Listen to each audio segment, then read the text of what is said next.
നിരോധിച്ചു. അപ്പോൾ അയാൾ റസൂലുള്ളാഹി സ്വല്ലല്ലാഹു അലൈഹി വസല്ലമ തങ്ങളോട് തിരിച്ചു ചോദിച്ചു, നബിയെ, അതിന് ചില ഉപകാരങ്ങളുണ്ടല്ലോ. വീണ്ടും ചോദിച്ചു. അപ്പോഴും റസൂലുള്ളാഹി ഹറാമാണെന്ന് പറഞ്ഞു, ഉപയോഗിക്കാൻ പാടില്ലെന്ന് പറഞ്ഞു. അയാൾ നബി സല്ലല്ലാഹു അലൈഹി വസല്ലമ തങ്ങളോട് ചോദിച്ചു, യാ നബിയല്ലാഹ്, ഇന്നഹാ ദവാ. നബിയെ, മദ്യത്തിൽ ചില മരുന്നുകളുണ്ടല്ലോ, അല്ലെ? ആയുർവേദിക് മരുന്നുകളുടെ ചില ഉപയോഗത്തിന് വേണ്ടി, അല്ലെങ്കിൽ അത് ദീർഘകാലം നശിക്കാതെ നിലനിൽക്കാൻ വേണ്ടിയിട്ട് ചിലതിലെങ്കിലും ചില അരിഷ്ടങ്ങളിലും കഷായങ്ങളിലൊക്കെ ലഹരിയുടെ അംശം ഉപയോഗിക്കുന്നുണ്ടെന്ന് പറയപ്പെടുന്നു. അല്ലാഹു അഅലം, എനിക്കതിനെ കുറിച്ച് വ്യക്തമായിട്ട് അറിയില്ല. പക്ഷെ ഹദീസിൽ കാണാം, അയാൾ റസൂലുള്ളാഹി സ്വല്ലല്ലാഹു അലൈഹി വസല്ലമ തങ്ങളോട് ചോദിച്ചു, യാ നബിയല്ലാഹ്, ഇന്നഹാ ദവാ. നബിയെ, അതിലൊരു തരം മരുന്നുണ്ടല്ലോ. ഖാല നബിയു സ്വല്ലല്ലാഹു അലൈഹി വസല്ലം, ഉടനെ റസൂലുള്ളാഹി സ്വല്ലല്ലാഹു അലൈഹി വസല്ലം മറുപടി പറഞ്ഞു, ലാ, അത് മരുന്നല്ല, വലാകിന്നഹാ ദാ, അത് മരുന്നല്ല, രോഗമാണ്. അല്ലാഹുവിന്റെ റസൂലിന്റെ ഹദീസാണ്. ഇമാം അബൂ ദാവൂദ് റളിയല്ലാഹു അൻഹു റിപ്പോർട്ട് ചെയ്യുന്ന ഹദീസാണ്, സംശയിക്കണ്ട. പുന്നാര റസൂലുള്ളാഹി സ്വല്ലല്ലാഹു അലൈഹി വസല്ലം ഉടനെ മറുപടി പറഞ്ഞത്, ലാ, അത് മരുന്നല്ല, വലാകിന്നഹാ ദാ, അത് രോഗമാണ്. അതാണ് പുന്നാര റസൂലുള്ളാഹി സ്വല്ലല്ലാഹു അലൈഹി വസല്ലമ തങ്ങൾ പറഞ്ഞത്. ലഹരി ഉപയോഗിക്കുന്ന ആളുകൾക്ക് ഒരു മരുന്നും ഫലിക്കാത്ത, ഒരു ചികിത്സയും ഫലപ്രദമാകാത്ത, അതികഠിനമായ വേദന അനുഭവിക്കുന്ന രോഗം കൊണ്ട് അവരെ അല്ലാഹു ശിക്ഷിക്കുന്നതാണ്. ഫയഖൂലു, ആ രോഗി ഇങ്ങനെ വിളിച്ചു പറയും, ലഅല്ലി അമൂത്, പടച്ചവനെ, ഞാനൊന്നും മരിച്ചു കിട്ടിയിരുന്നെങ്കിൽ എത്ര നന്നായിരുന്നു അല്ലാഹ് എന്ന് രോഗി നിലവിളിക്കുന്ന രൂപത്തിൽ ഒരു ചികിത്സയും ഫലിക്കാത്ത, ഒരു മരുന്നും ഫലിക്കാത്ത രോഗം കൊണ്ട് അല്ലാഹു സുബ്ഹാനഹു വ തആല ലഹരി ഉപയോഗിക്കുന്ന ആളുകളെ ദുനിയാവിൽ വെച്ച് തന്നെ ശിക്ഷിക്കുന്നതാണെന്ന് പരിശുദ്ധ റസൂൽ സ്വല്ലല്ലാഹു അലൈഹി വസല്ലം. റസൂൽ സ്വല്ലല്ലാഹു അലൈഹി വസല്ലം തങ്ങൾ പറഞ്ഞു, നിങ്ങൾ അതിന് എന്തൊക്കെ പേരിട്ട് വിളിച്ചാലും, എന്തൊക്കെ പേരിട്ട് വിളിച്ചാലും അത് ലഹരിയാണ്, അത് ഹറാമാണ്. അല്ലാഹുവിന്റെ റസൂൽ സ്വല്ലല്ലാഹു അലൈഹി വസല്ലം അബൂ മാലിക് അശ്അരി റളിയല്ലാഹു അൻഹു റിപ്പോർട്ട് ചെയ്യുന്ന ഹദീസിൽ കാണാം, സയഅതി സമാനുൻ അലാ ഉമ്മത്തി, എന്റെ ഉമ്മത്തിൽ ഒരു കാലം വരാനുണ്ട്. അല്ലാഹുവിന്റെ റസൂൽ സ്വല്ലല്ലാഹു അലൈഹി വസല്ലം തങ്ങൾ പറയുകയാണ്, സയഅതി സമാനുൻ, കാലം വന്നിട്ടില്ല, 1400 വർഷങ്ങൾക്ക് മുമ്പ് റസൂലുള്ളാഹി പറയുന്നത് സ്വല്ലല്ലാഹു അലൈഹി വസല്ലം, സയഅതി സമാനുൻ അലാ ഉമ്മത്തി, എന്റെ ഉമ്മത്തിൽ ഒരു കാലം വരാനുണ്ട്. ഏതാണ് ആ കാലം എന്നറിയോ? ലയശ്റബന്ന നാസും മിൻ ഉമ്മത്തിൽ ഖംറ, എന്റെ സമുദായത്തിലുള്ള ആളുകൾ ലഹരിയെ ഉപയോഗിക്കുക തന്നെ ചെയ്യും.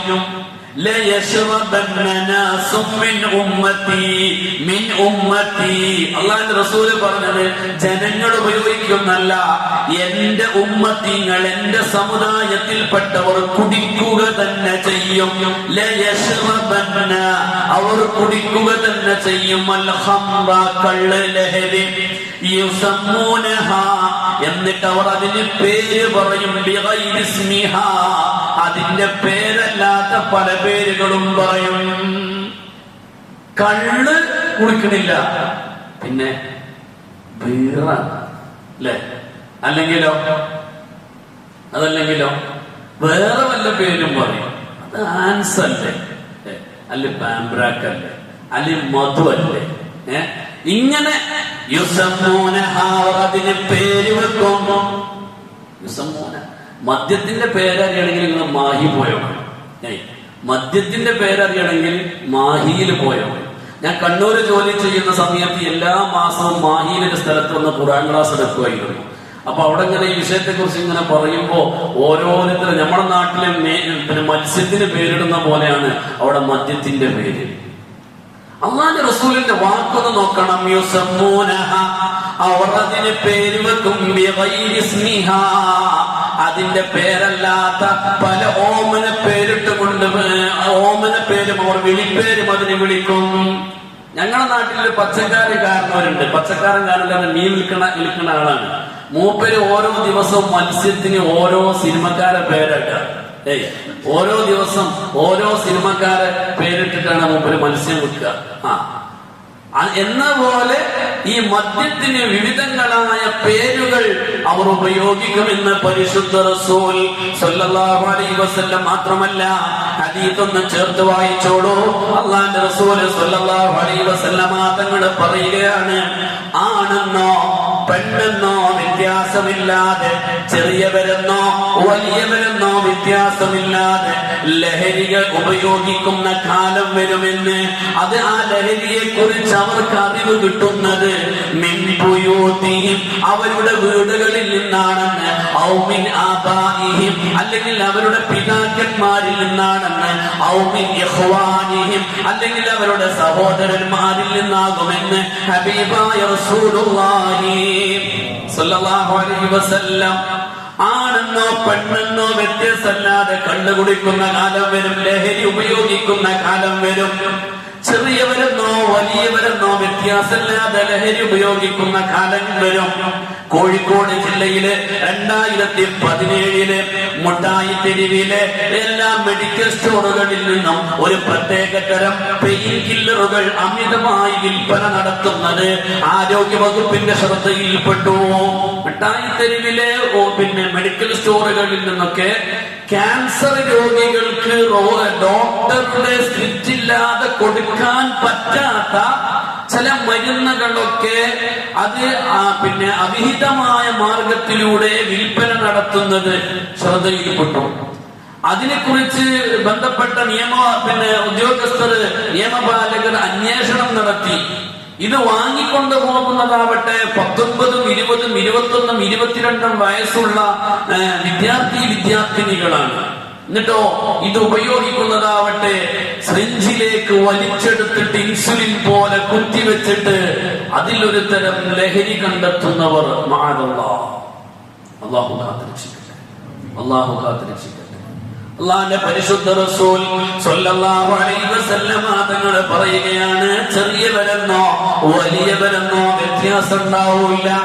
മാത്രമല്ല, ഈ ലഹരിയെ കുറിച്ച് അവർക്ക് ചില സൂചനകളോ അറിവുകളോ ലഭിക്കുന്നത് മിൻ ബുയൂതിഹിം അവരുടെ വീടുകളിൽ നിന്നാണ്, ഔ മിൻ ആബാഇഹിം അല്ലെങ്കിൽ അവരുടെ പിതാക്കന്മാരിൽ നിന്നാണ്, ഔ മിൻ ഇഖ്വാനിഹിം അല്ലെങ്കിൽ അവരുടെ സഹോദരന്മാരിൽ നിന്നാണ്. എന്റെ ഒരു സുഹൃത്ത്, അദ്ദേഹം ഈ ആയുർവേദിക്കിന്റെ മരുന്നൊക്കെ തിബ്ബുർ റസൂൽ ചികിത്സക്കാരനാണ്. അദ്ദേഹത്തിന്റെ അടുക്കല് ഒരു ദിവസം ഒരു ഉമ്മ ഒരു 14 വയസ്സുള്ള മകനെ കൊണ്ടുവന്നു. റെഡിക്കിനും ഒരു ഭ്രാന്തിന്റെ അവസ്ഥയിലുള്ള ശരീരം ഇങ്ങനെ വിറച്ചുകൊണ്ടിരിക്കുന്ന ഒരവസ്ഥ കുട്ടിക്ക്. അപ്പൊ എന്താ സംഭവം? ഈ ഉമ്മ ഈ ഉസ്താദിനോട് പറഞ്ഞു കൊടുക്കുന്ന സംഗതി എന്താണെന്നറിയോ? ഇദ്ദേഹം ഈ സ്ത്രീയുടെ ഈ ഉമ്മയുടെ ഭർത്താവ് അഥവാ ഈ മോന്റെ പിതാവ് ആക്സിഡന്റിൽപ്പെട്ട് ഒരു കാല് മുറിച്ചു മാറ്റുകയും ഒരു കാല് താഴ്ഭാഗം ഇങ്ങനെ ഫുള്ളായിട്ട് മടക്കാൻ പറ്റാത്ത രൂപത്തിൽ കമ്പിയിട്ട് കിടപ്പാണ്. അതുകൊണ്ട് തന്നെ ഈ ഉമ്മയാണ് അടുത്തുള്ള വലിയ വലിയ മുതലാളിമാരെ വീടുകളിൽ ജോലിക്ക് പോയിട്ടൊക്കെ ഈ കുടുംബം പോറ്റുന്നത്. സംഭവം ഞാൻ ചുരുക്കി പറയാം. അവിടെ നടന്നുകൊണ്ടിരിക്കുന്നത് എന്താ വെച്ചാൽ, ഈ കുഞ്ഞ് സ്കൂളിലേക്ക് പോകുമ്പോ അല്ലെങ്കിൽ സ്കൂൾ വിട്ട് വന്നിട്ടോ ഉപ്പ മകന്റെ അടുക്കൽ പൈസ എടുത്തു കൊടുക്കും. ഇദ്ദേഹത്തെ കാണാൻ വേണ്ടി വരുന്ന ആളുകളോ മറ്റൊക്കെ ഇദ്ദേഹത്തിന് കൊടുക്കുന്ന പൈസ അദ്ദേഹം എടുത്തിട്ട് മകന്റെ കയ്യിൽ കൊടുക്കും. ഇന്ന സ്ഥലത്ത് ഒരാൾ നിൽക്കുന്നുണ്ട്, അയാൾ ഒരു സാധനം തരും, ഈ പൈസ അയാൾക്ക് കൊടുത്തിട്ട് ആ സാധനം മേടിച്ചിട്ട് വാന്ന് പറയും. ഇത് മേടിച്ചുകൊണ്ട് മകൻ വന്ന് കൊടുക്കും. അതിന് ഒരു 5 രൂപയോ 10 രൂപയോ മകന് കൊടുക്കുകയും ചെയ്യും. ഇത് ഉമ്മാനോട് പറയരുത് എന്ന് പറഞ്ഞുകൊണ്ട് മകൻ നോക്കി നിൽക്കെ തന്നെ വാപ്പ ഇത് കുടിക്കുന്നതും മകൻ കണ്ടു. മകന് പലപ്പോഴും അതിന്റെ രുചിയൊന്ന് അറിയാനുള്ള ഒരാഗ്രഹം തോന്നി. എന്താ സംഭവിച്ചത്? ഇത് വാങ്ങി വരുന്ന വഴിയിൽ ഒരു പണി നടന്നുകൊണ്ടിരിക്കുന്ന കെട്ടിടമുണ്ട്. ഒരു ദിവസം ഈ 14 വയസ്സുകാരൻ അല്ലെങ്കിൽ 13 വയസ്സുള്ള സമയത്ത് അവൻ ഈ കുപ്പി മേടിച്ചു കൊണ്ടുവരുമ്പോ അവനിക്കൊരാഗ്രഹം അതിന്റെ രുചി അറിയണമെന്ന്. അന്ന് അവൻ ഈ കെട്ടിടത്തിൽ പണി നടന്നുകൊണ്ടിരിക്കുന്ന കെട്ടിടത്തിൽ കയറി, കെട്ടിടത്തിന്റെ ഉള്ളിൽ കയറി അവനവന്റെ ശക്തി ഉപയോഗിച്ച് ഇതിന്റെ അടപ്പ് തുറന്ന് അതിൽ അല്പം അവൻ കുടിച്ചു കഴിഞ്ഞപ്പോൾ അവനക്ക് അപകടം മണത്തു. കാരണം കുപ്പിയിൽ നിന്ന് അളവ് കുറഞ്ഞത് എങ്ങനെയെന്ന് വാപ്പ ചോദിക്കും. അവിടെയുള്ള പൈപ്പിൽ നിന്ന് വെള്ളം നിറച്ചിട്ട് അവൻ കുപ്പി ഫില്ല് ചെയ്തു. പക്ഷേ ഇത് 2-ാമത്തെ ദിവസവും ആവർത്തിച്ചു, 3-ാമത്തെ ദിവസവും ആവർത്തിച്ചു. അവന്റെ ജീവിതത്തിന്റെ ഒരു ഭാഗമായി ഇത് മാറി. അമിതമായി കുടിച്ചാൽ പിടിക്കപ്പെടുമെന്നുള്ളത് കൊണ്ട് അവന് കൂടുതൽ കുടിക്കൂല. പക്ഷെ ഇതിൽ നിന്ന് ഒരിറക്കെങ്കിലും കിട്ടാതെ ഇനി ഒരു ദിവസവും കഴിയാത്ത അവസ്ഥ അവർക്ക് വരികയും ചെയ്തു. അങ്ങനെ ചുരുക്കി പറഞ്ഞാൽ ഇത് പിടിക്കപ്പെട്ടു. ഈ മകനിത് കിട്ടാതെ ഒരുതരം ഭ്രാന്തിന്റെ അവസ്ഥയിലേക്ക് മാറി. ഒരുതരം ഭ്രാന്തിന്റെ അവസ്ഥയിലേക്ക് ഈ മകൻ മാറി. ഈ മകനെ മാനസിക പരിശോധനയ്ക്ക് വിധേയമാക്കപ്പെടുമ്പോഴാണ് ഇതിന്റെ എവിടെ നിന്നാണ് എനിക്കിത് കിട്ടിയത് എന്നുള്ളതിന്റെ ഉറവിടം വരുന്നത് സ്വന്തം പിതാവിൽ നിന്നാണ്. അല്ലാഹുവിന്റെ റസൂൽ സ്വല്ലല്ലാഹു അലൈഹി വസല്ലം തങ്ങളുടെ വാക്കൊന്ന് നോക്കണം. മിൻ ആബാഇഹിം, അല്ലെങ്കിൽ അവരുടെ പിതാവിൽ നിന്നാണ്, അല്ലെങ്കിൽ അവരുടെ പിതാവിൽ നിന്നാണ്. സിഗരറ്റ് വലിക്കുന്ന ഒരു പിതാവ് രാവിലെ എണീറ്റ് വന്നിട്ട്, അല്ലെങ്കിൽ അയാൾ വീട്ടിൽ കുഞ്ഞു മക്കൾ ഉണ്ടായിരിക്കെ അയാൾ സിഗരറ്റ് വലിക്കുന്നുണ്ടെങ്കിൽ 2-3 വയസ്സുള്ള നമ്മുടെ മക്കളെ ഒന്ന് നിങ്ങൾ ശ്രദ്ധിച്ചു നോക്കിയാൽ ഏതെങ്കിലും ഒരു സന്ദർഭത്തിൽ സിഗരറ്റ് പോലത്തെ വല്ലതും അവന്റെ കയ്യിൽ കിട്ടിയാൽ ആ കുട്ടി അത് ചുണ്ടിൽ വെച്ചുകൊണ്ട് വാപ്പ എങ്ങനെയാണോ സിഗരറ്റ് വലിക്കുന്നത് അതുപോലെ വലിക്കുന്നത് അവൻ അനുകരിക്കും. കാരണം അതവൻ കണ്ടുപഠിച്ചത് അവന്റെ പിതാവിൽ നിന്നാണ്. നോക്കൂ നിങ്ങൾ, അപകടകരമായ ഒരു അവസ്ഥ ഞാൻ സാന്ദർഭികമായി സൂചിപ്പിക്കാം. അല്ലാഹുവിന്റെ പരിശുദ്ധ റസൂൽ സ്വല്ലല്ലാഹു അലൈഹി വസല്ലമ തങ്ങൾ പറഞ്ഞിട്ടുണ്ട്, പെൺകുട്ടിക്ക് 9 വയസ്സായാലും ആൺകുട്ടിക്ക് 10 വയസ്സായാലും ഒരിക്കലും മാതാപിതാക്കൾ കിടക്കുന്ന റൂമിൽ അവരെ ഒരുമിച്ച് കിടത്തരുത്. റസൂലുള്ളാഹി സ്വല്ലല്ലാഹു അലൈഹി വസല്ലമ തങ്ങളുടെ വാക്കാണ്. 10 വയസ്സുകാരനായ ആൺകുട്ടി മാതാവിന്റെ കൂടെയോ സഹോദരിമാരുടെ കൂടെയോ അവനെ കിടത്തരുത്. മാതാവും പിതാവും ഒരുമിച്ച് കിടക്കുന്ന റൂമില് 9 വയസ്സുള്ള മകളെയോ 10 വയസ്സുള്ള മകനെയോ കിടത്തരുത് എന്ന് അല്ലാഹുവിന്റെ പരിശുദ്ധ റസൂൽ സ്വല്ലല്ലാഹു അലൈഹി വസല്ലം. കാരണം 9 വയസ്സ് മുതൽ ഒരു പെൺകുട്ടി അവൾ മെൻസസിന് വേണ്ടി അവളുടെ ശരീരം തയ്യാറാകാൻ തുടങ്ങുന്ന, അവൾ പെൺകുട്ടിയിൽ നിന്നൊരു പൂർണ്ണതെത്തിയ പെണ്ണിലേക്ക് അവളുടെ ശരീരം മാറാൻ ഒരുങ്ങുന്ന, ഹോർമോണുകൾ ചേഞ്ച് ചെയ്യപ്പെടുന്ന പ്രായത്തിന്റെ പ്രാരംഭമാണ് 9 വയസ്സ്. അതുപോലെ ഒരു ആൺകുട്ടിയെ സംബന്ധിച്ചിടത്തോളം അവൻ കൗമാരത്തിലേക്ക് 14-15 വയസ്സിലേക്ക് അടുക്കുമ്പോൾ അവന്റെ ശരീരത്തിൽ ചില മാറ്റങ്ങളുടെ ഹോർമോണുകൾ ഉൽപ്പാദിപ്പിക്കപ്പെടുന്ന പ്രായമാണ് 10 വയസ്സ് മുതല്. അതുകൊണ്ട് തന്നെ 9 വയസ്സുള്ള മകളെയോ 10 വയസ്സുകാരനായ മകനെയോ മാതാവും പിതാവും കിടക്കുന്ന റൂമിൽ ഒരുമിച്ച് കിടത്തരുതേ. മുഹമ്മദുർ റസൂലുള്ളാഹ് സ്വല്ലല്ലാഹു അലൈഹി വസല്ലം. മക്കളെ ഒരുമിച്ച് കിടത്തിയാൽ എന്താണ്? നിങ്ങൾ കേട്ടോളൂ. തൃശ്ശൂരാണോ കോട്ടയത്താണോ എനിക്ക് ജില്ല വ്യക്തമായി ഓർമ്മയില്ല, കേരളത്തിലാണ്. 5-ാം ക്ലാസ്സിലോ 4-ാം ക്ലാസ്സിലോ മകൾ പഠിക്കുന്ന സ്കൂളിൽ നിന്ന് പ്രിൻസിപ്പാള് വിളിക്കുകയാണ്, മാതാവും പിതാവും ഒരുമിച്ച് വരണം, അമ്മായി പാപ്പായും വരണം. എന്തിനാണ്? നിങ്ങളെ മകളെടുത്തുനിന്ന് വളരെ മോശമായ സംഗതി കണ്ടിട്ടുണ്ട്. അങ്ങനെ എന്താ കണ്ടത് ആലോചിച്ചു നോക്കണം. പിന്നെ ഡ്രോയിങ്ങിന്റെ ടീച്ചർ, ഡ്രോയിങ്ങിന്റെ അധ്യാപകൻ കുട്ടികളോട് അവർക്ക് ഏറ്റവും ഇഷ്ടപ്പെട്ട, അവരുടെ മനസ്സിൽ ഇപ്പോഴും പതിഞ്ഞ ഒരു ചിത്രം വരയ്ക്കാൻ വേണ്ടി ആവശ്യപ്പെട്ടു ഡ്രോയിങ്ങിന്റെ ടീച്ചർ. അങ്ങനെ പല കുട്ടികളും പലതും വരച്ചു. ചിലർ കടലിനെ വരച്ചു, ചിലർ കാറ് വരച്ചു, അങ്ങനെ പലതും വരച്ചു. ഒരു പെൺകുട്ടി മാത്രം അവൾ വരച്ചത് ഒരു ആണും ഒരു പെണ്ണും ഹഗ് ചെയ്ത് നിൽക്കുന്ന, ആലിംഗനം ചെയ്ത് ചുണ്ടോട് ചേർത്ത് നിൽക്കുന്ന ഒരു ചിത്രം അവൾക്ക് വരയ്ക്കാൻ പറ്റുന്ന ഭാവനയിൽ അവൾ വരച്ചു. അധ്യാപകൻ വേറെ കടലാസ് കൊടുത്തിട്ട് വീണ്ടും അവളോട് പറഞ്ഞു, നിന്റെ മനസ്സിലേറെ പതിഞ്ഞ ഒരു ചിത്രം വരക്കാൻ. ആ പെൺകുട്ടി ആവർത്തിച്ച് വരച്ചതും ഇതേ ചിത്രം. 3 തവണ അധ്യാപകൻ ആവശ്യപ്പെട്ടപ്പോഴും 3 തവണയും ഈ പെൺകുട്ടി വരച്ചത് ഇതേ ചിത്രം. ഈ പ്രായത്തിലെ ഇത്രയും മോശ സ്വഭാവക്കാരിയായ ഒരു പെൺകുട്ടിയോ എന്ന് അധ്യാപകർ ചിന്തിച്ചു. രക്ഷിതാക്കളെ വിളിച്ചു വരുത്തി. രക്ഷിതാക്കൾ നഖശികാന്തം എതിർത്തു. ഞങ്ങളുടെ മക്കൾ ഒരിക്കലും, ഞങ്ങളുടെ മകൾ അങ്ങനെ ചെയ്യൂല. കാരണം പരിസരത്ത് ഞങ്ങൾ താമസിക്കുന്ന അപ്പാർട്ട്മെന്റിൽ അവളോളം നല്ല സ്വഭാവമുള്ള ഒരു കുട്ടി വേറെ ഇല്ല. സംഭവം ശരിയാണ്. പക്ഷേ ഇടക്കിടക്ക് മാതാവും പിതാവും തമ്മിലുള്ള ശാരീരിക ബന്ധത്തിനിടയിൽ ഉണർന്നു കിടക്കുന്ന പെൺകുട്ടി ഈ രംഗങ്ങൾ കാണുകയും അവളുടെ മനസ്സിൽ അത് ഹഠാത് ആകർഷിക്കുകയും ചെയ്തു. അവളുടെ മനസ്സിൽ അത് പൊതിഞ്ഞു. കണ്ണടച്ചാൽ പപ്പായും അമ്മായും ആലിംഗനം ചെയ്ത് നിൽക്കുന്ന രംഗമാണ് ആ പെൺകുട്ടിയുടെ മനസ്സിൽ പതിഞ്ഞത്. അവൾ എത്ര തന്നെ മാറ്റി വരയ്ക്കാൻ ശ്രമിച്ചാലും അവളുടെ മനസ്സിൽ നിന്ന്, അവളുടെ ഉപബോധ മനസ്സിൽ നിന്ന് പുറത്തേക്ക് വന്നതും അവളുടെ വിരലുകൾ ചലിച്ചതും ഈ ചിത്രങ്ങളായിരുന്നു. ഹബീബായ മുത്തനബി സല്ലല്ലാഹു അലൈഹി വസല്ലം തങ്ങൾ പറഞ്ഞു, ഭാര്യയും ഭർത്താവും മക്കളെ മുമ്പിൽ ശാരീരികമായ സ്നേഹപ്രകടനം നടത്തരുത്. അല്ലെ? ഇന്ന് മക്കളെ മുമ്പിൽ നിന്നല്ല, നാട്ടുകാരെയും സകല നാട്ടുകാരെയും കാണിക്കാൻ വേണ്ടിയിട്ടാണ് ഭാര്യയും ഭർത്താവും അല്ലെ ഇൻസ്റ്റയിലും ഫേസ്ബുക്കിലൊക്കെ റീൽസ് ചെയ്തുകൊണ്ടിരിക്കുന്നത്. നാണം മാനം ഉള്ളു കുസറും പൊളിയുണ്ട്. ഞങ്ങളെ മലപ്പുറം ഭാഷ ചോദിച്ചാൽ ഉളുപ്പുണ്ടോ? അല്ലെ? സ്വന്തം ബെഡ്റൂമിൽ ഭാര്യയും ഭർത്താവും ചെയ്യേണ്ട കാര്യങ്ങൾ വീഡിയോ എടുത്തിട്ട് അത് നാട്ടുകാരെയും സകല നാട്ടുകാരെയും കാണിച്ചിട്ട് അതിന് ലൈക്കും കമന്റും തെണ്ടിയിട്ട് അതിന് കിട്ടുന്ന വരുമാനം കൊണ്ട് ജീവിക്കുന്നവനൊക്കെ എന്ത് പേരിട്ടാ വിളിക്കുക? അല്ലാഹു കാക്കട്ടെ. പിന്നാലെ റസൂലുള്ളാഹിന്റെ വാക്കാണ്, മക്കളുടെ മുമ്പിൽ വെച്ച് നിങ്ങൾ ശാരീരികമായ സ്നേഹപ്രകടനങ്ങൾ നടത്തരുതേ. മക്കളുടെ മുമ്പിൽ വെച്ച് ഉമ്മ ബാപ്പയെയോ ബാപ്പ ഉമ്മയെയോ ആക്ഷേപിച്ചോ കുറ്റപ്പെടുത്തിയോ സംസാരിക്കരുതേ. കാരണം ഇത് രണ്ടും മക്കളെ മനസ്സിൽ കയറി പറ്റുന്നതാണ്.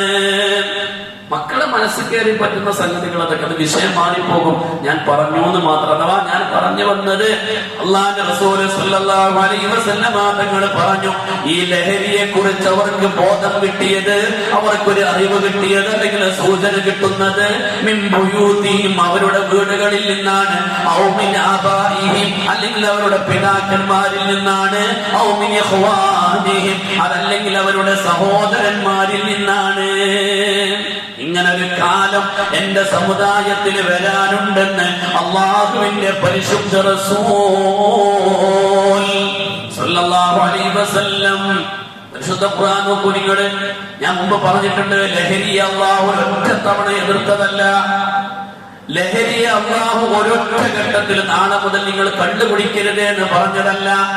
ഘട്ടം ഘട്ടമായിട്ടാണ് ലഹരി അല്ലാഹു നിരോധിച്ചത്. കാരണം എന്റെ ഞാൻ ഇതാ മുത്തു ഫദ്ഫിന്നി ഇലാ ജംബി കർമാ തുറവി ഇളാമി ബഅദ മൗതി യുറുഖുഹാ.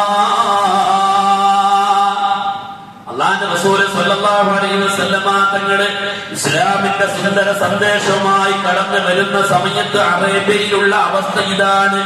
ഇദാ മുത്തു ഫദ്ഫിന്നി ഇലാ ജംബി കർമതി, ഇതാ മുത്തു ഞാൻ മരിച്ചാൽ നിങ്ങൾ എന്നെ കബറടക്കണ ഇലാ ജംബി കർമ്മ, മുന്തിരി വള്ളിക്ക് താഴെ തുറവി ഇളാമി ബൗദ ബഅദ മൗതി യുറുഖുഹാ.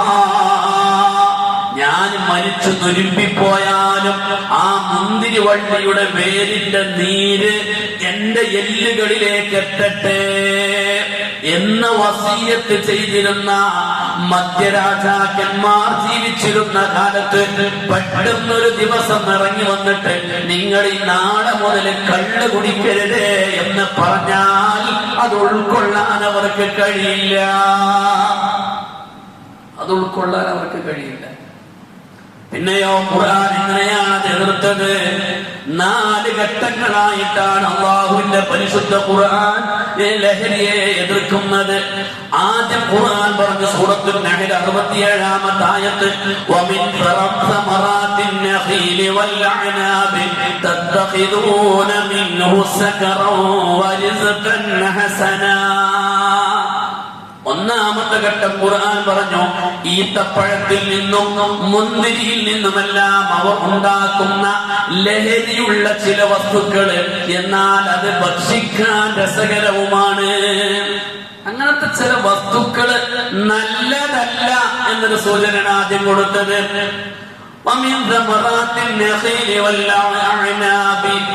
മുന്തിരിയിൽ നിന്നും ഈത്തപ്പഴത്തിൽ നിന്നും അവർ ഉണ്ടാക്കുന്ന അതിനവർ ലഹരിക്ക് വേണ്ടിയാണ് ഉണ്ടാക്കുന്നത്. കഴിക്കാൻ നല്ല രസമുള്ളതാണെങ്കിലും അവിടെ നിർത്തി പോവാൻ. അവിടെ നിർത്തിയതിന് ശേഷം പിന്നെ പറഞ്ഞില്ല, പോവാതിരിക്കലായിരുന്നു, പോയതുകൊണ്ട് കുഴപ്പമൊന്നുമില്ല, പോവാതിരിക്കലാണ്. അവിടെ നിർത്തി. ഒരു സൂചനയാണത്. നിങ്ങൾക്കത് നല്ലതല്ല എന്നുള്ളേക്കുള്ള ഒരു സൂചന. തീർന്നില്ല.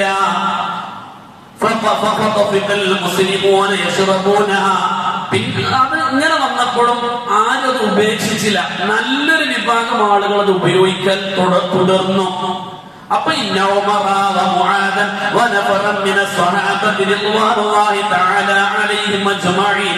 ഉമർ റളിയല്ലാഹു അൻഹു, മുആദ് റളിയല്ലാഹു അൻഹു അടക്കമുള്ള സ്വഹാബത്തിന്റെ ഒരു കൂട്ടം സ്വഹാബാക്കള് റസൂലുള്ളാഹിന്റെ അടുക്കൽ വന്നു. ഖാലൂ, അവർ പറഞ്ഞു, അഫ്തിനാ യാ റസൂലല്ലാഹ് ഫിൽ ഖംറി ഫഇന്നഹാ മുദ്ഹിബത്തുൽ ലിൽ അഖ്ലി. നബിയേ, കള്ളിന്റെ വിഷയത്തിൽ ഒരു ഉറച്ച തീരുമാനം പറയണം, കാരണം അത് ഞങ്ങളെ ബുദ്ധിയെ ഇല്ലാതെയാക്കുന്നതാണ്. ഇപ്പൊ അത് ഹറാമാണെന്നോ കുടിക്കരുതെന്നൊന്നും പറഞ്ഞിട്ടില്ല, പക്ഷെ ഇപ്പോഴും പലരും കുടിക്കുന്നുണ്ട്. കുടിച്ചിട്ട് അവർ ബുദ്ധി മറിഞ്ഞുകൊണ്ടവർ മൃഗങ്ങളെ പോലെ ആകുന്നുണ്ട്. അതുകൊണ്ട് ഇതിലൊരു ഉറച്ച ഫത്വ പറയണം നബിയേ. അപ്പോൾ ഖുർആനിൽ ആയത്തിറങ്ങി. ബഖറ സൂറത്തിലെ 219-ാമത്തെ ആയത്തിറങ്ങി. യസ്അലൂനക അനിൽ ഖംരി വൽ മൈസിരി ഖുൽ ഫീഹിമാ ഇസ്മുൻ കബീർ വമനാഫിഉ ലിന്നാസ്. അല്ലാഹുവിന്റെ ഖുർആൻ ഇറങ്ങി. യസ്അലൂനക, നബിയെ, അവർ അങ്ങയോട് വന്ന് ചോദിക്കും, അനിൽ ഖംരി വൽ മൈസിരി, കള്ളിനെ കുറിച്ചും ചൂതാട്ടത്തെ കുറിച്ചും അവർ അങ്ങയോട് ചോദിക്കും. കള്ളും അതുപോലെ ചൂതാട്ടം. ചൂതാട്ടം എന്ന് പറഞ്ഞാൽ പൈസ വെച്ചുകൊണ്ടുള്ള കളി. അത് ഏത് കളിയാണെങ്കിലും ശരി, ജയിക്കണോന് പൈസ കിട്ടുന്ന കളി. അത് ചീട്ടുകളിയാണെങ്കിലും ശരി, ക്യാരംസ് ആണെങ്കിലും ശരി, പകിടയാണെങ്കിലും ശരി, കോട്ടിയുരുട്ടി കളിക്കലാണെങ്കിലും ശരി, ഏതാണെങ്കിലും പൈസ വെച്ചിട്ടുള്ള ഏത് വിനോദവും അത് മൈസൂരിന്റെ കൂട്ടത്തിൽ പെടും. ഇതിനെക്കുറിച്ച് അവർ അങ്ങയോട് വന്ന് ചോദിക്കും. ചോദിച്ചാൽ കുൽ, അങ്ങവർക്ക് പറഞ്ഞ് മനസ്സിലാക്കി കൊടുത്തോളൂ. ഫീഹിമാ ഇസ്മുൻ കബീർ, അതിൽ വലിയ കുറ്റകരമായ കാര്യങ്ങളുണ്ട്. എന്നാലോ മനാഫിഉ ലിന്നാസ്, ചില ജനങ്ങൾക്ക് ചെറിയ ചില ഉപകാരങ്ങളുണ്ട്. ചെറിയ ചില ഉപകാരങ്ങളൊക്കെ അതിലുണ്ട്. പക്ഷെ എന്നാലോ അതില് വലിയ കുറ്റവുമുണ്ട്. ആദ്യം കുറ്റത്തെയാണ് പറഞ്ഞത്. ഫീഹിമാ ഇസ്മുൻ കബീർ, അതില് വലിയ കുറ്റമുണ്ട്. വമനാഫിഉ ലിന്നാസ്, ചെറിയ ചില ഉപകാരങ്ങളുണ്ട്. ഇത് കേട്ടപ്പോ ചിലര് പിന്നെയും കുടിക്കാൻ തുടങ്ങി, ചിലര് അതവിടെ നിർത്തി. ഖുർആനിൽ ഇസ്മുൻ കബീർ എന്ന് പറഞ്ഞപ്പോ, വലിയ കുറ്റുണ്ടെന്ന് പറഞ്ഞപ്പോ കുറെ ആൾക്കാർ പിന്നെ കുടി നിർത്തി. കുറെ ആൾക്കാർ വീണ്ടും അത് തുടങ്ങി. പക്ഷേ പറ്റില്ല. ഈ പ്രവണത പിന്നെ മാസങ്ങളോളം തുടർന്നു പോയി. അല്ലെങ്കിൽ വർഷങ്ങൾ പിന്നെ അങ്ങനെ തന്നെ പോയി. കുറച്ചാൾക്കാർ കുടിക്കും, കുറച്ചാൾക്കാർ കുടിക്കൂല. ഈ അവസ്ഥ കണ്ടപ്പോ അബ്ദുറഹ്മാൻ ഇബ്നു ഔഫ് റളിയല്ലാഹു അൻഹു ജനങ്ങളെ മുഴുവൻ വിളിച്ചു. എന്നിട്ടോ ഫശരിബു ഫസക്കിറു, എല്ലാരെയും വിളിച്ചിട്ട് നല്ലോണം ഒരു സൽക്കാരം കൊടുത്തിട്ട് ഒരു മദ്യ സൽക്കാരം നടത്തി. അബ്ദുറഹ്മാൻ ഔഫ് തങ്ങൾ എല്ലാരെയും പള്ളം നിറയെ കുടിപ്പിച്ചു. അപ്പോ ഈ മദ്യസേവ കണ്ടപ്പോ ചില ആൾക്കാർ അതിനെ എതിർത്തു. ചില ആൾക്കാർ പറഞ്ഞാൽ ചെയ്തത് ശരിയായില്ല, കുടിക്കാത്തോനെയും കൂടെ വിളിച്ചു വരുത്തി കുടിപ്പിച്ചപ്പോ ചെയ്തത് ചെയ്തത് മോശമായി പോയി എന്ന് പറഞ്ഞു. അപ്പൊ അതിനെ ന്യായീകരിച്ചുകൊണ്ട് കുടിച്ച ചില ആൾക്കാർ പറഞ്ഞു, ഖുൽയാ അയ്യുഹൽ കാഫിറൂൻ ലാ അഅ്ബുദു മാ തഅ്ബുദൂൻ എന്ന് പറഞ്ഞു. ലാ അഅ്ബുദു അല്ല, ഖുൽയാ അയ്യുഹൽ കാഫിറൂൻ അഅ്ബുദു മാ തഅ്ബുദൂൻ, നിങ്ങൾ ആരാധിക്കുന്നൊക്കെ ഞങ്ങളും ആരാധിക്കുന്നു. അഥവാ ഈമാനിന്ന് പുറത്തു പോണ സംഗതിയാണത്. നിങ്ങൾ ആരാധിക്കുന്ന ബിംബങ്ങളൊക്കെ ഞാൻ ആരാധിക്കാൻ തയ്യാറാണ് എന്ന് ഖുർആൻ തെറ്റായിട്ട് ഓതി.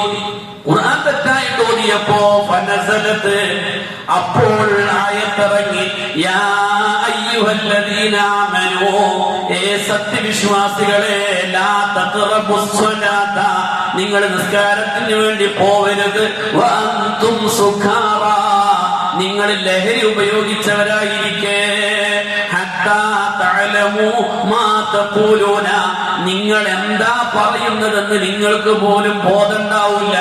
ആ രൂപത്തിൽ നിങ്ങൾ കള്ള് കുടിച്ചുകൊണ്ട്, ലഹരി കുടിച്ചുകൊണ്ട്, ലഹരി ഉപയോഗിച്ചുകൊണ്ട് നിങ്ങൾ നിസ്കരിക്കാൻ പോകരുതേ. അപ്പോഴും പറഞ്ഞിട്ടില്ല ഹറാമാണ് എന്ന് പറഞ്ഞില്ല. അപ്പോഴും ഹറാമാണ് എന്ന് പറഞ്ഞില്ല. പറഞ്ഞത് നിസ്കരിച്ചുകൊണ്ട്, കള്ളുടിച്ചുകൊണ്ട് നിസ്കരിക്കാൻ പോകരുതേ എന്നാ പറഞ്ഞത്. കള്ളുടിച്ചുകൊണ്ട് നിസ്കരിക്കാൻ പോകരുത്. മൂന്നാമത്തെ ഘട്ടം. അപ്പോഴും സംഭവിച്ചത് എന്താ? കുറെ ആൾക്കാര് വീണ്ടും കുടിച്ചു, കുറെ ആൾക്കാര് കുടിക്കാതെയായി. ചില ആൾക്കാര് കുടിച്ചത് മറച്ചു വെച്ച് ചെവിയൊക്കെ തുടച്ചിങ്ങാണ്ട് പള്ളിക്ക് വരാൻ തുടങ്ങി. മണല്ലാതിരിക്കാൻ വേണ്ടി സ്പ്രേ അടിക്കുന്ന പോലെ ചില ആൾക്കാര് ഇത് മറച്ചു വെച്ചുകൊണ്ടൊക്കെ പള്ളിയിലേക്ക് വരാൻ തുടങ്ങി. ഈ സംഭവം രണ്ട് രൂപത്തിൽ റിപ്പോർട്ട് ചെയ്യപ്പെടുന്നുണ്ട്. ഒന്ന്, ഞാൻ മുമ്പ് പറഞ്ഞു തന്നിട്ടുണ്ട്, നിസ്കരിക്കാൻ വേണ്ടി തക്ബീർ കെട്ടി ഉമർ ഇബ്നുൽ ഖത്താബ് തങ്ങളുടെ ഇടത് ഭാഗത്ത് ഒരുത്തം വന്നു നിന്നു. ഉമർ റളിയല്ലാഹുവിന്റെ അടുത്ത് ഇടത് ഭാഗത്ത്, ഉമർ തന്നെ സ്വഭാവമുണ്ട്, ഇടത്തെ കൈയാണ്. തല്ലാനും വെട്ടാനും കുത്താനും ഒക്കെ മുമ്പേക്ക് ഇടത്തെ കൈയാണ്. അത് അറിയണവർക്ക് അറിയുള്ളൂ. അതുകൊണ്ട് തന്നെ എന്തെങ്കിലും കുരുത്തക്കേട് കാട്ടി ഉമറിന്റെ ഇടത് ഭാഗത്ത് നിന്ന് വേഗം അവർ മാറി നിൽക്കും. കാരണം ഉമർ പെട്ടെന്ന് പ്രതികരിക്കുന്ന സ്വഭാവക്കാരനാണ്. റളിയല്ലാഹു അൻഹു. ഇയാള് തക്ബീർ വന്ന് കെട്ടി ഉമർ റളിയല്ലാഹു അടുക്കല്. തക്ബീർ തന്നെ കുറെ അള്ളാനെ വിളിച്ചിട്ട് അതൊന്ന് കിട്ടിയത്. കാരണം നാവ് വഴങ്ങുന്നില്ല. അങ്ങനെ ഇവന് തക്ബീർ കെട്ടിയിട്ട് വജ്രത്ത് ഓതാൻ തുടങ്ങി. വജ്രത്തൊന്നും പിടിച്ചോർത്ത് കിട്ടണില്ല. വജ്രത്തൊക്കെ കഷ്ടപ്പെട്ട് ഓതി, ഫാത്തിഹ എങ്ങനെ ഓതി, ഇയാൾക്ക് നാവ് വഴങ്ങുന്നില്ല. കുറെ പരിശ്രമിച്ചു നോക്കി. ഇവനിങ്ങനെ അടുത്തുനിന്നും കണ്ട് എന്ന് പറയുമ്പോ ഉമർ റളിയല്ലാഹു ചിന്ത എവിടേക്ക് പോയി? നിസ്കാരത്തിന് മാറിയിട്ട് ഇവന്റെ അടുത്തേക്ക് പോയി. ഞാൻ തന്നെ കുറച്ചൊക്കെ നിസ്കാരത്തിന് നിയ്യത്തിൽ വസ്വാസമുള്ള മനുഷ്യനാണ്. എനിക്ക് ചില സമയത്ത് ഈ തക്ബീർ ഇങ്ങനെ കെട്ടുന്ന സമയത്തേക്ക് ഇവിടെ ആംബുലൻസ് ഒരൊറ്റ പോകും. എന്റെ നിയ്യത്ത് അതടക്കുന്ന പറയും. എനിക്ക് തന്നെ ചില സമയത്ത് നിസ്കാരത്തിലൊക്കെ ഒറ്റയ്ക്ക് നിസ്കരിക്കുകയാണെങ്കിൽ കുറച്ചൊരു വസ്വാസമുള്ള ആളാണ്. ചില സമയത്തൊക്കെ ഞാൻ പിന്നെ നന്ദി കോളേജിൽ പഠിക്കുന്ന സമയത്ത് കണ്ണൂരുകാരനൊരു ഷിഹാബ് ഉണ്ടായിരുന്നു. സുബ്ഹാനല്ലാഹ്, ഇവന് വുളു എടുക്കാൻ വേണ്ടി ഹൗദിൽ ഇങ്ങനെ കൈയിട്ടിട്ട് വുളു എന്ന ഫർളിനെ ഞാൻ എന്ന് പറയുമ്പോ എന്താവും? ഈ കയ്യിലെടുത്ത വെള്ളം പോയിട്ടുണ്ടാവും. അപ്പൊ അടുത്ത വെള്ളം എടുക്കും. എന്നിട്ട് വുളു എന്ന ഫർളിനെ എന്ന് പറയുമ്പോഴേക്ക് ആ വെള്ളം ചോർന്ന് പോയിട്ടുണ്ടാവും. അടുത്ത വെള്ളം എടുക്കും. ഇവന് നിസ്കാരം കഴിഞ്ഞാലും വുളുഎടുത്ത് കഴിഞ്ഞിട്ടുണ്ടാവില്ല. അപ്പൊ ഞങ്ങൾ ഉസ്താദിനുണ്ട്, മൊറയൂരുള്ള ഒരു ഉസ്താദുണ്ട്. ഉസ്താദിനെ എല്ലാവർക്കും പേടിയാണ്. ഉസ്താദ് കൈ ഇങ്ങനെ അയച്ചു പിടിച്ചിട്ട് ഇങ്ങനെ ഇങ്ങോട്ട് തല്ലിയായിരിക്കും. മോദക്കോ ചിരിക്കൊക്കെ ഇങ്ങനെ തല്ലിയായിരിക്കും. കൈ ഇങ്ങനെ അയച്ചു പിടിച്ചിട്ട് അത് ഭയങ്കര പേടിയാണ്. ഞങ്ങൾ ഒരിക്കൽ ഉസ്താദിനോട് ചെന്നിട്ട് പറഞ്ഞു, ഉസ്താദെ ഷിഹാബ് ഇങ്ങനെയാണ് അവസ്ഥ, ഭയങ്കര വസ്വാസാണ്. ഉസ്താദ് ഒരു ദിവസം ഇവന്റെ ബാക്കിൽ ഇങ്ങനെ പോയി നിന്നു. ഇഷാക്ക് ഇവന്റെ ബാക്കിൽ പോയി നിന്നു. ഇവനിങ്ങനെ വുളു എടുക്കാൻ വേണ്ടി വുളു എന്ന ഫർദിനെ ഞാൻ അതിൽ ഉസ്താദിനെ ഒറ്റ കൊടുത്തിട്ട് പറഞ്ഞു, വുളു എന്ന ഫർദിനെ നീ ഒരു ചുക്കും ചെയ്യാനടാ. വുളു എന്ന ഫർദിനെ നീ ഒരു ചുക്കും ചെയ്യലാണ്. അന്നത്തോടുകൂടെ എന്റെ വസ്വാസം മാറിക്കിട്ടി അൽഹംദുലില്ലാ. ഞാൻ ഇപ്പടുത്ത് വരെ കണ്ണൂര് മൊയ്യില് വാങ്ങലിന് വേണ്ടി പോയപ്പോ അവിടെ ഉള്ള ആള് ഞാൻ ചോദിച്ചു, ഷിഹാബേ എങ്ങനെ വസ്വാസ്? ആ ഒരൊറ്റ അടിയിലിന്റെ വസ്വാസ് ഈ കൂടെ പോയി തന്നെ അറിഞ്ഞില്ല എന്നാണ്. ഞാൻ ഇങ്ങനെ ചിലപ്പോ ആലോചിക്കലുണ്ട്, പടച്ചോനെ ആരെങ്കിലും എനിക്കൊരടി അങ്ങനെ തന്നെങ്കിൽ. ഞാൻ ചിലപ്പോ വീട്ടിൽ നിന്നൊക്കെ സുന്നത്ത് നിസ്കരിക്കണം, എന്റെ പെണ്ണുങ്ങളോട് പറയും, എന്റെ വൈഫിനോട് ഒരു മാല കൈ കൊടുക്കും, തസ്ബീഹ് മാല അവളെ കൈ കൊടുത്തിട്ട് പറയും ഇത് പിടിച്ചോ. ഞാനെങ്ങാനും രണ്ടാമത് മുസല്ലി പറഞ്ഞ കെട്ടിയോനാണ് നോക്കണ്ട, തന്നോടുണ്ട് അടി എന്ന് പറയും. അപ്പൊ ഈ അടി കിട്ടാതിരിക്കാൻ വേണ്ടിട്ട് രണ്ടാമത് മുസല്ലി വരൂല, വേഗം ഉണ്ടാവും. അഥവാ അങ്ങനെ അത് രോഗമാണ്. പക്ഷെ ഇബ്ലീസ് എന്ന വസ്വാസമുള്ളവരോട് ഇബ്ലീസ് എന്താ പറയാന്നറിയോ? നിന്റെ നിസ്കാരം ശരിയാവാൻ വേണ്ടിയിട്ടാണ്, നിന്റെ ബോധം ശരിയാവാൻ വേണ്ടിയിട്ടാണ്. അത് മനസ്സിലായിക്കോ.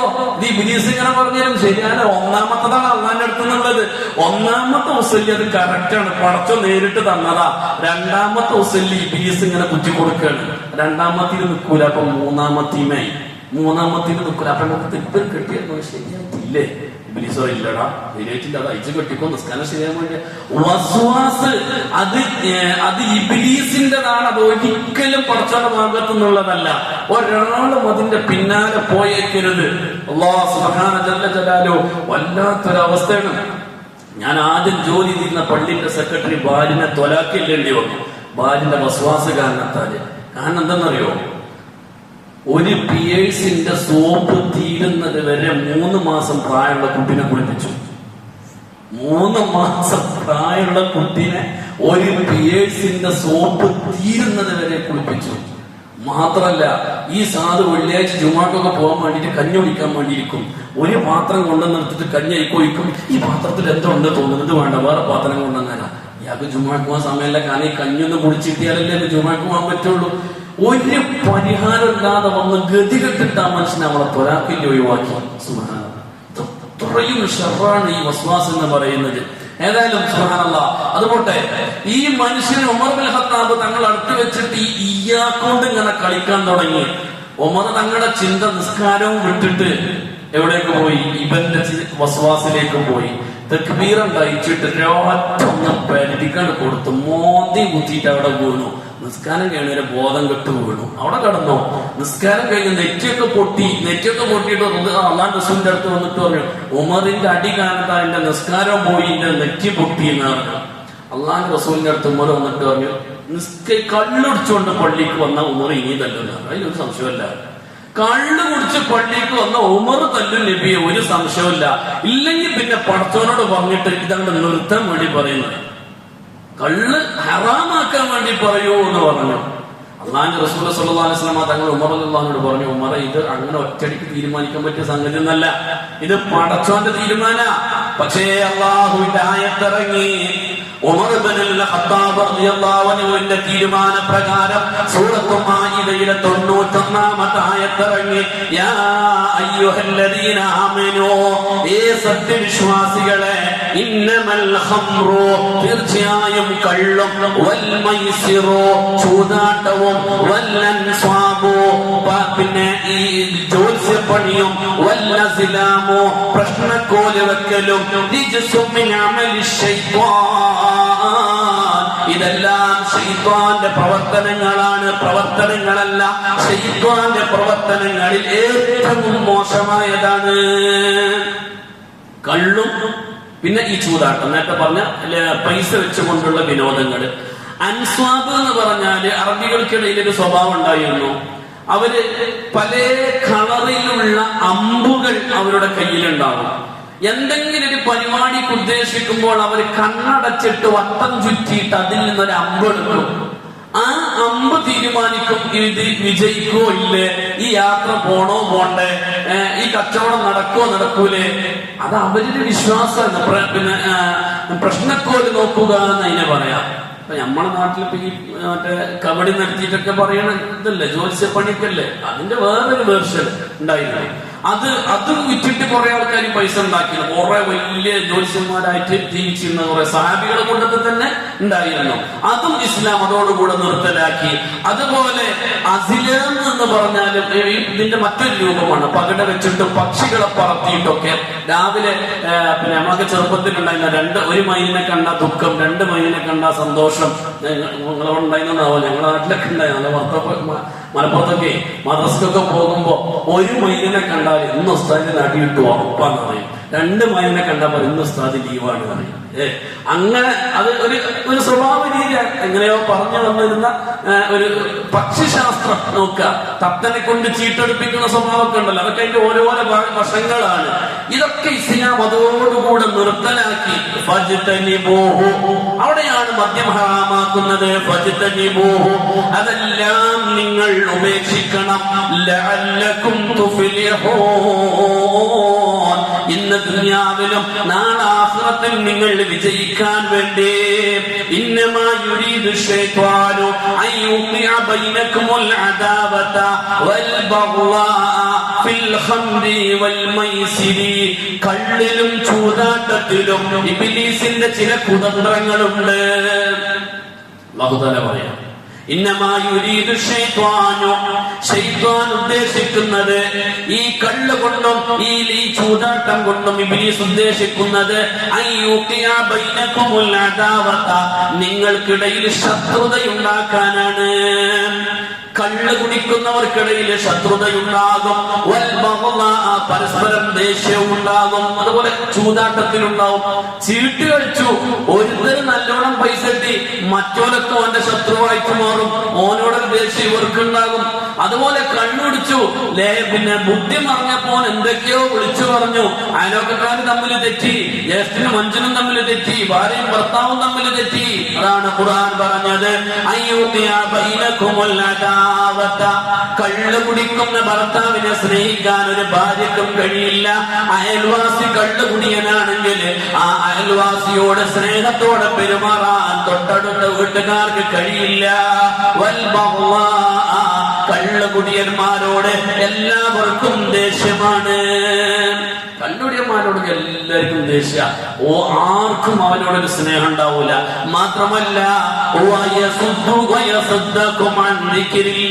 ഈ ലഹരി ഉണ്ടല്ലോ, അത് നിങ്ങളെ അല്ലാഹുവിന്റെ സ്മരണയെ തൊട്ട് തടയുകയും ചെയ്യുന്നു.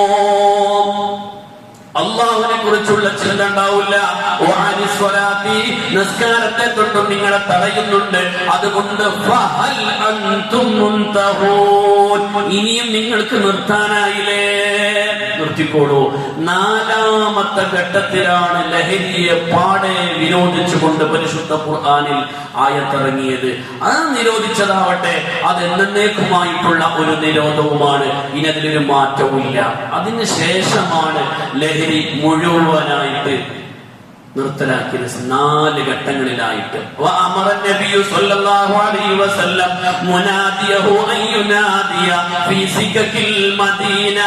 ഈ ആയത്തിറങ്ങിയപ്പോൾ, സൂറത്ത് മാഇദയിലെ ഈ ആയത്തിറങ്ങിയപ്പോൾ അല്ലാഹു സുബ്ഹാനഹു വ തആല സ്വഹാബത്തിന്റെ കൂട്ടത്തിൽ നല്ല ശബ്ദമുള്ള ചില ആളുകളെ വിളിച്ചു. എന്തിന്? അയ്യുനാദിയ ഫീ സികക്കിൽ മദീന, മദീനയിലെ എല്ലാ തെരുവീതികളിലൂടെയും വഴികളിലൂടെയും വിളിച്ചു പറയാൻ, അലാ ഇന്നൽ ഖംറ ഖദ് ഹുരിമത്, ഇത് വിളിച്ചു പറയാൻ, അല അറിയണേ, ഇന്നൽ ഖംറ ഖദ് ഹുരിമത്, തീർച്ചയായും കള്ള് ലഹരി അത് ഹറാമാക്കിയിരിക്കുന്നു എന്ന് വിളിച്ചു പറയാൻ നബി സല്ലല്ലാഹു അലൈഹി വസല്ലമ തങ്ങൾ സ്വഹാബത്തിനെ ഏൽപ്പിച്ചു. അവർ അത് വിളിച്ചു പറഞ്ഞു. ഫകുസിറത്തിദ്ദീനാനു, വീപ്പകളെ മറിച്ചിടപ്പെട്ടു. വഉരീദത്തിൽ ഖംറു, കള്ളുകൾ ഒഴിച്ചു കളഞ്ഞു. ഹത്താ ജറത് ഫീ സികക്കിൽ മദീന, മദീനയിലെ വഴികളിൽ പുഴ പോലെ കള്ളൊഴുകാൻ തുടങ്ങി. സ്വഹാബത്ത് സൂക്ഷിച്ചിരുന്ന വിൽപ്പന നടത്താനും കുടിച്ചു തീർക്കാനുമെല്ലാം സ്വഹാബത്ത് വീപ്പകളിൽ സൂക്ഷിച്ചു വെച്ചിരുന്ന മദ്യചഷകങ്ങള്, മദ്യദീപകള് മറിച്ച് കള്ളൊഴിച്ചു കളഞ്ഞപ്പോൾ മദീനയിൽ ഹത്താജറത്ത്, അതിങ്ങനെ പുഴ പോലെ ഒഴുകാൻ തുടങ്ങി. ഫീ സികക്കിൽ മദീന, മദീനയിലെ തെരുവീതികളിൽ, മദീനയിലെ തെരുവീതികൾ അത് ഒഴുകാൻ തുടങ്ങി. അതോടുകൂടെ സ്വഹാബത്ത് പൂർണ്ണമായും ലഹരി നിർത്തലാക്കി. അതിനുശേഷം മുത്തുനബി സ്വല്ലല്ലാഹു അലൈഹി വസല്ലമ തങ്ങളുടെ ചില ഹദീസുകൾ ഇറങ്ങി. ഇബ്നു അബ്ബാസ് റളിയല്ലാഹു അൻഹു റിപ്പോർട്ട് ചെയ്യുന്ന ഹദീസാണ്. നബി സ്വല്ലല്ലാഹു അലൈഹി വസല്ലം ഖാല, റസൂലുള്ളാഹി സ്വല്ലല്ലാഹു അലൈഹി വസല്ലമ തങ്ങൾ പറഞ്ഞു, മൻ കാന യുമിനു ബില്ലാഹി വൽ യൗമിൽ ആഖിർ